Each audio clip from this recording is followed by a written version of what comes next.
Welcome to Issues of the Heart. Have you experienced anger, jealousy, anxiety, depression, marital storms or difficulties? Maybe struggling with self-control?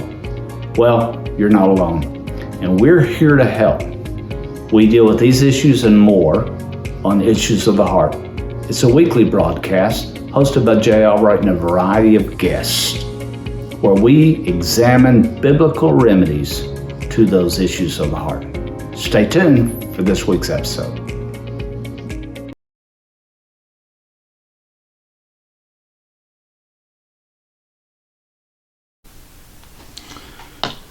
Hello, welcome to Issues of the Heart, a podcast that occurs every week on Monday evenings.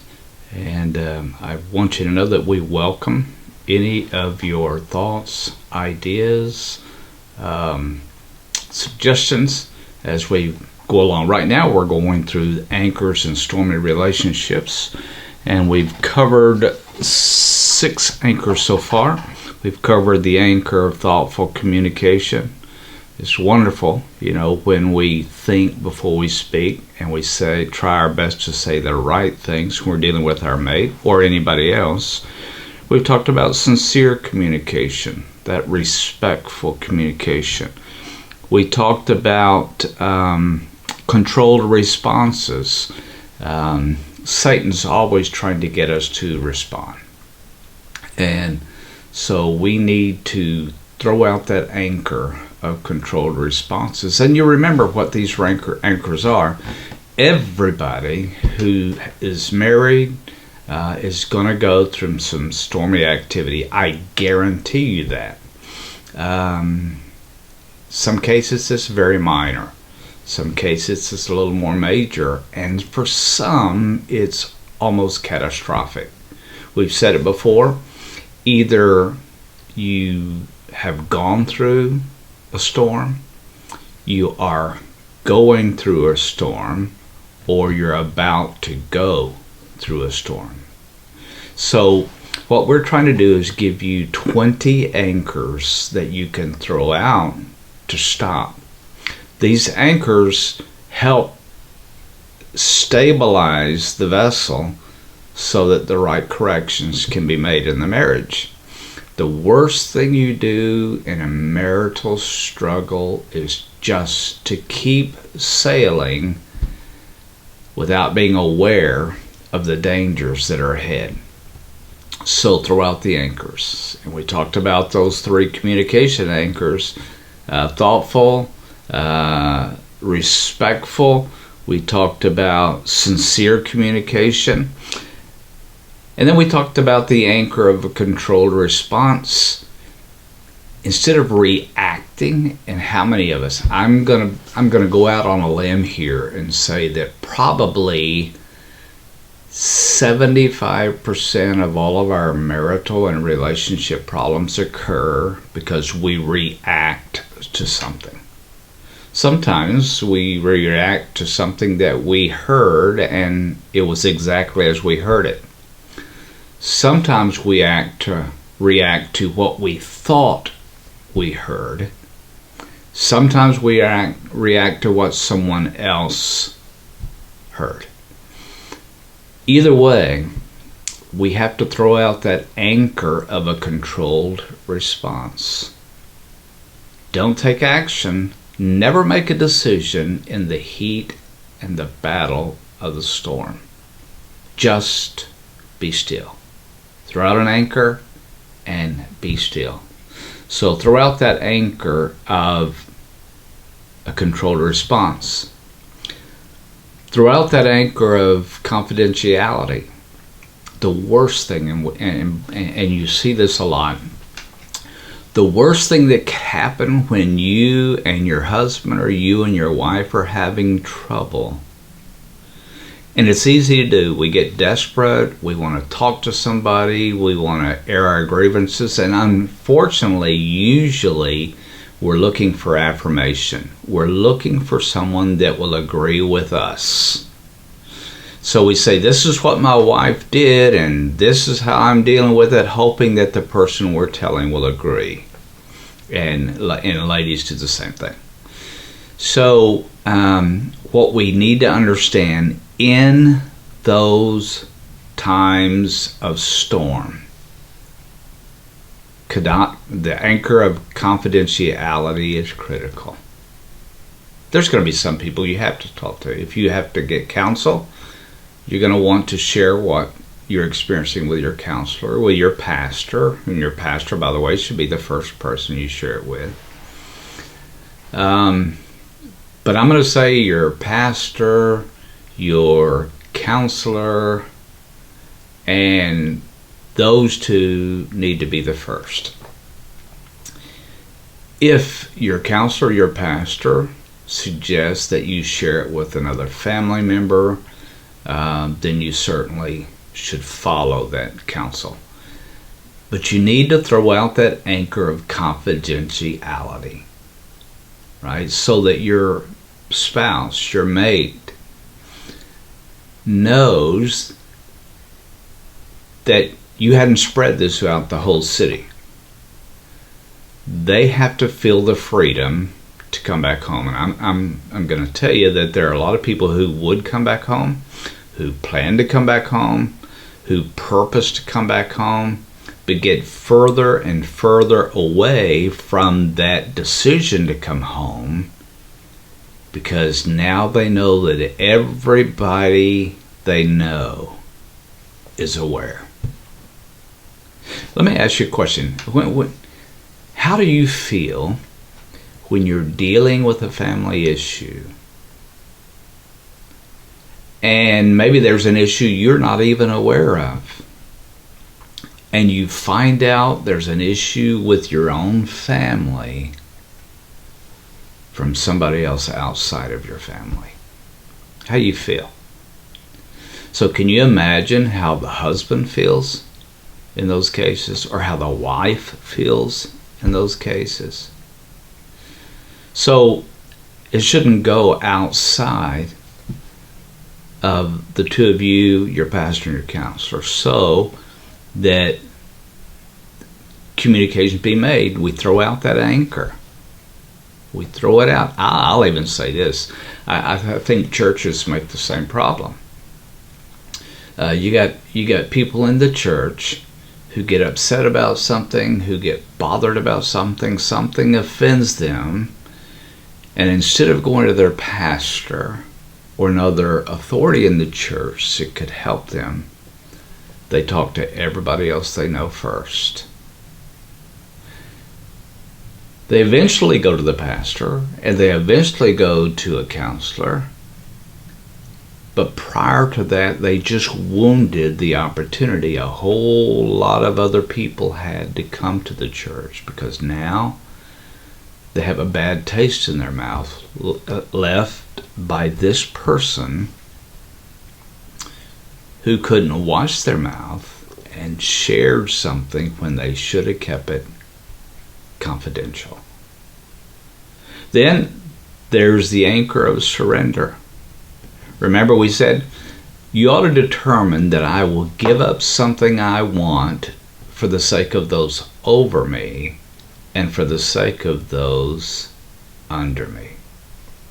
One of the biggest problems we have in life, one of the biggest problems, is pride. And what's mine's mine. My decision's my decision. I dare anybody question my decision. I dare anybody question what I'm trying to accomplish. And we guard our territory, when the best thing we could have done from a relationship standpoint is surrender.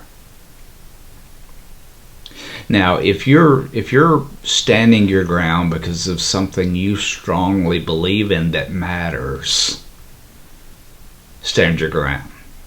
But I'm telling you that most of the things we stand our ground on do not matter. As a matter of fact, I've counseled a lot of couples, Steph and I, that can't even remember while they're meeting with us why the problem developed to begin with. because it was something that was insignificant. But pride did not allow them to get victory. So in those cases, when the storm comes, when the wind starts to blow, when the water gets choppy, throw out the anchor of surrender. So now let's get to today's anchor. Today's anchor is the anchor of refuge.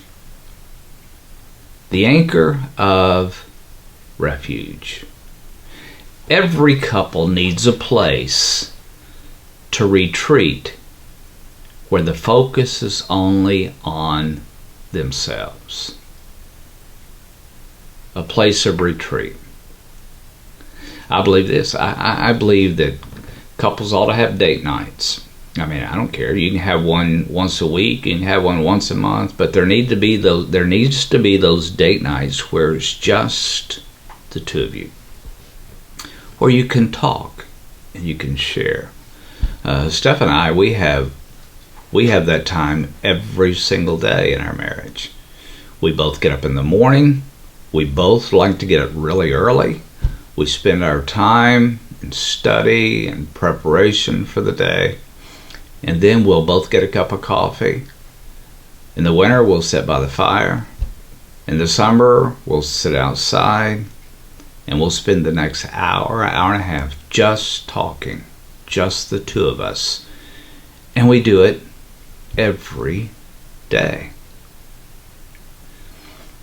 That's our place of refuge.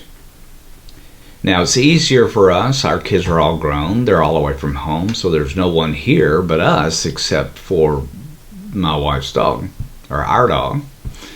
And so she's not much interference. So it's just us.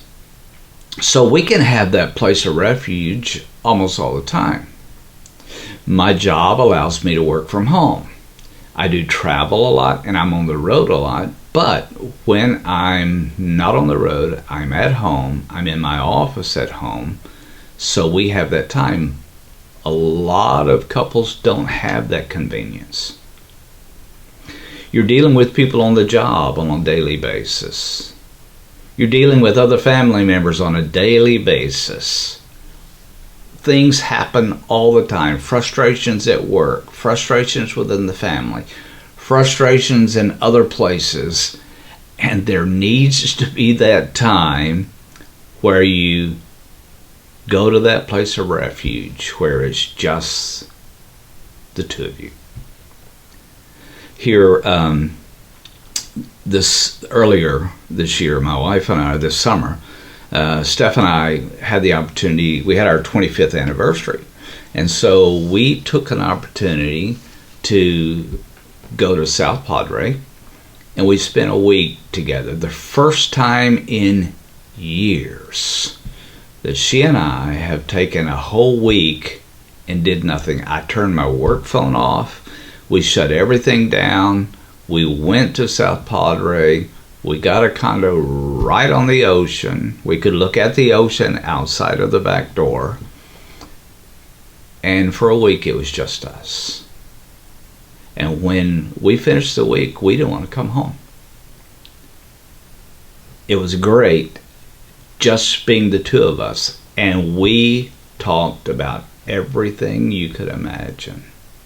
Things we hadn't talked about in years. That became that place of refuge for us. Isaiah chapter 25 verse number 4 says, "For thou hast been a strength to the poor, a strength to the needy in distress, a refuge for the storm." Now, let me ask you a question. Of course, you can't answer it out loud. But if you're in a group of people right now, don't answer it out loud. When the storm comes, what are you in the storm to your mate? Are you the catalyst to the storm? Are you the reason the storm started blowing to begin with? Are you part of the problem? Are you part of the difficulty? Or are you the refuge in the storm? Hey, how many listening today have had a rough day on the job? And you came home and your spouse, either husband or wife, said, "So how did it go today?" And then you took the time to share the problems of the day. Now, you don't always want to share problems, but for a moment, your mate became that refuge in the storm. Somebody to talk to. Excuse me. So, remember, Proverbs chapter 31, verse 11. The heart of the husband doth safely trust in her, so that he shall have no need of spoil.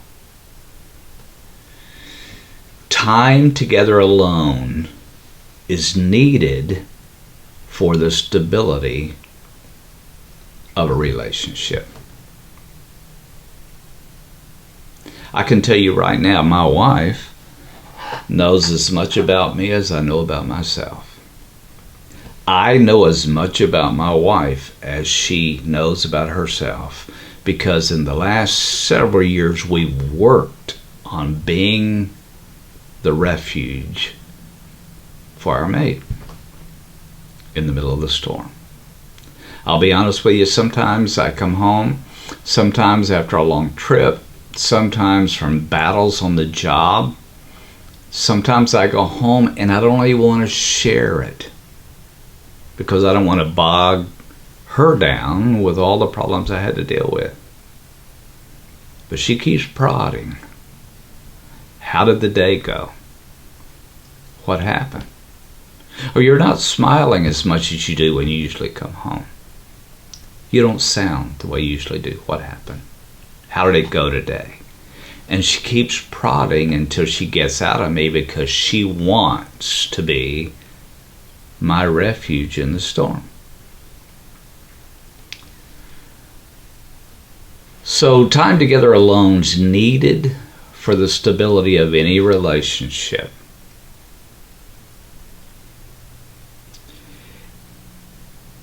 Like the Bible said in Proverbs 31:11, the heart of the husband does safely trust in her, so that he shall have no need of spoil.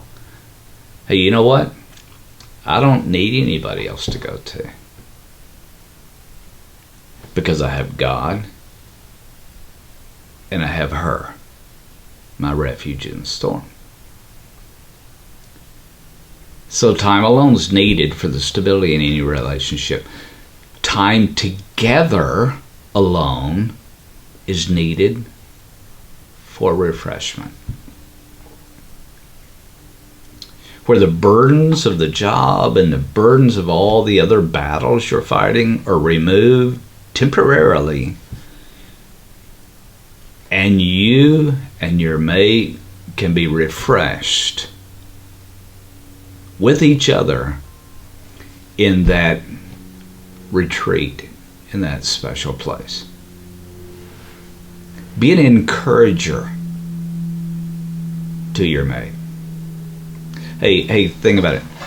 Guys, when you come home from work, what does your wife think when she sees you drive up? Does she look out and see the truck or the car pull up in the driveway and she smiles and say, "Oh boy, here comes heaven"? Or does she say something quite different than that? Does the dog run and hide when you get home? Or does the dog greet you at the door? Are you refuge for your mate? Are you an encourager?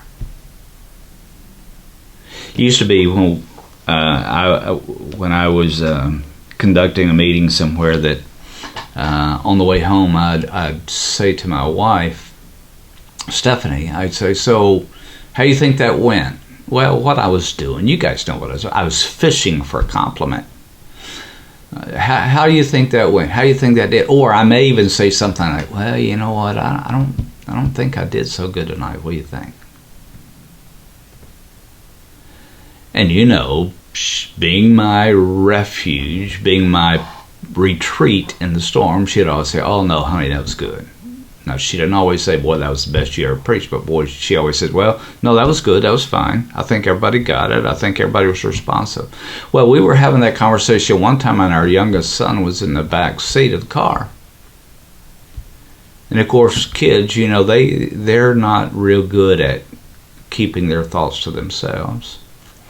So I did that. We were on our way home, and I said, man, honey, I just feel like I was struggling today, and I don't know. Before she could respond, my son said, yeah, Dad, you really laid an egg tonight. And I looked at him in the mirror. I said, gee, thanks, son. I was talking to your mom.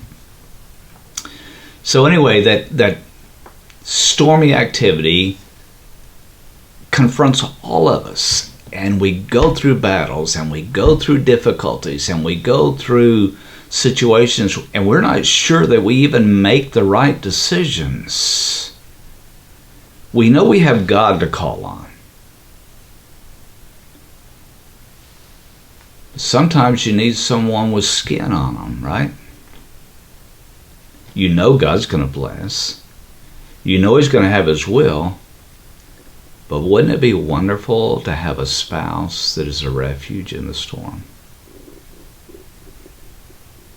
So when the marital problems stir up and the trouble comes, the wind's blowing hard, the ship's tossing back and forth, you feel like you're destined to be shipwrecked and that it's all over. Our marriage will never make it. We'll never succeed. We're not going anywhere. Be a refuge to your mate. You know, it's funny because they don't even have to have all the answers. Sometimes it's something as simple as, honey, it's going to be okay. God's never let us down before. It's going to be all right. And you just believe it. A refuge in the storm. Time together alone is needed for the longevity of a relationship. Ecclesiastes chapter 9, verse number 9, the Bible says, live joyfully with the wife whom thou lovest all the days of thy vanity. Hear what he said? Live joyfully with the wife whom thou lovest all the days of thy life. Live joyfully. Hey, how is it around your house? Well, my wife, she's not very joyful. Well, are you? My husband, he's just not very, he's just not very joyful. He's pretty matter of fact. Well, wait, what about you? When the storms come and the battles get tough, the ship's about to sink, throw out the anchor of refuge. Just be still, because that time together alone is needed for that relationship to exist for a long time. Longevity. You know, it's interesting. I like to read stories of couples who, when they lost one or the other in the couple, how they respond. And it's amazing to me how close you see the relationship was when the other side of the couple is missing.